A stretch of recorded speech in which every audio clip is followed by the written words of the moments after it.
Greetings, friends. Our briefing is devoted to exposing the fakes, propaganda and lies of the aggressor state. Let's start with how Russia attributes non-existent achievements in the war unleashed against Ukraine. In particular, with the difference of a few days, Russian propaganda through its official sources, in particular through the Russian Ministry of Defense, that is, through an official body of state power, spreads absolute fake about the alleged losses suffered by the 14th Brigade on the battlefield. In particular, first, the Ministry of Defense of Russia reports that about 340 servicemen of the 14th Mechanized Brigade were allegedly killed or wounded.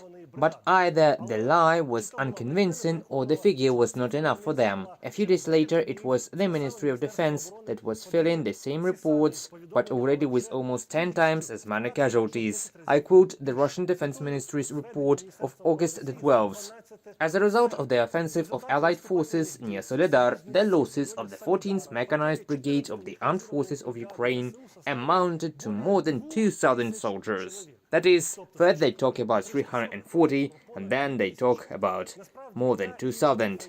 In fact, both figures are absolute lies. I have personally contacted the 14th Brigade. They did not suffer any losses in such numbers, and this information is yet another confirmation that Russia is ready to use outright lies and manipulation to achieve its aggressive military goals. And this is not the only example. Pay attention to another situation, when Russia, as if it were its own achievement, reports how they shot down a drone with a missile. But the difference is that the drone they shot down cost 10 times less than the missile that was lost to bring down the aerial vehicle. That is, they present an outright military fiasco as a military achievement. Meanwhile, through its propagandists, Russia continues to try to shift responsibility for the possible consequences of the occupation of Ukrainian territory and Russia's control over the Zaporizhzhia nuclear power plant onto Ukraine.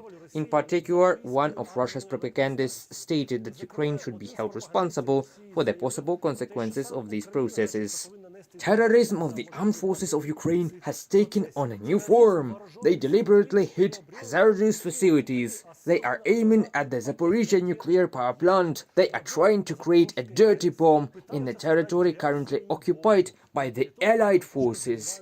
This nonsense was announced on Russian television by the so-called ambassador of the so-called Luhansk People's Republic in Russia, Rodion Miroshnik. And now, what is the truth? Firstly, it is Russia as the occupying power that bears full responsibility for the processes surrounding the Zaporizhzhia NPP. Secondly, this Miroshnik is not an ambassador. This is an ordinary traitor who was Yanukovych's press secretary in the past. Maybe some journalists even remember him.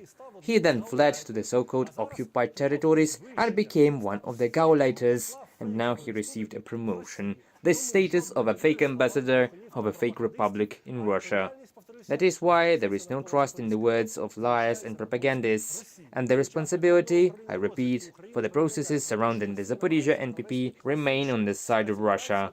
Meanwhile, the main Directorate of Intelligence of Ukraine reports that Russia is trying to conduct a classic special operation, the so-called false flag operation, in order to accuse Ukraine of its criminal actions around the same Zaporizhzhia nuclear power plant. In particular, according to representatives of the main Directorate of Intelligence, one of the artillery strikes of the Russian armed forces damaged the first block of the pumping station of the thermal and underground communications facility. Another strike from Russia led to the partial destruction of the fire department, responsible for the safety of the Zaporizhzhia NPP. Also, as a result of enemy shelling, the forest and grass in the surrounding areas caught fire, which caused significant smoke. All this was committed by Russia itself, while it is trying to place the responsibility on Ukraine. The occupiers are actively creating the image they need for their own propaganda. For this purpose, 2 buses of extras were recently brought to the station. They are supposed to play the role of local residents and staff, in order to repeat on camera the words written by the propagandists. Meanwhile, not having achieved the desired results in its propaganda, Russia resorts to typical imitation of Ukrainian actions in the information space. After the world-level Hollywood stars came to Ukraine, expressed solidarity with our people, started shooting a film about this aggressive war of Russia against Ukraine. Russia resorted to the search for its own propagandists who could create a reflection, that is, create the desired symmetrical information picture. and one of these characters was the already forgotten Hollywood actor Steven Seagal, who came to the occupied territories and allegedly shot a film there for the needs of Russian propaganda. At the same time, another Russian propagandist, Zakhar Prilepin, called Steven Seagal not only his friend, but even a fellow party member. Comments are redundant here. Well, in the meantime, Russia is trying to find at least some international experts who would comment on the situation on the battlefield in the direction they need.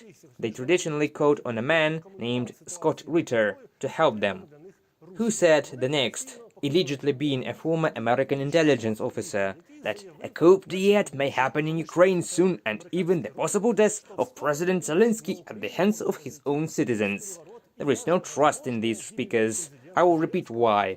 The previously mentioned Scott Ritter is a criminal on the territory of the United States. In particular, Ritter has the status of a sex offender in the United States and was convicted of unlawful contact with a minor. He received 2.5 years in prison. Another Russian propagandist with an American surname is Dabi Bando, who wrote an article about Russia not being a state sponsor of terrorism. Let's see who this Dabi Bando is. It turns out that this is a person who received illegal payments and did not report this to his management, but he played the role of an ordinary lobbyist. If Russia resorts to the services of such discredited persons, this indicates a crisis of the genre in their propaganda. And what I say at every briefing, do not trust the Russian media, do not trust the Russian talking heads. Trust the Ukrainian teleson and mass media, Ukrainian military and political leadership. See you.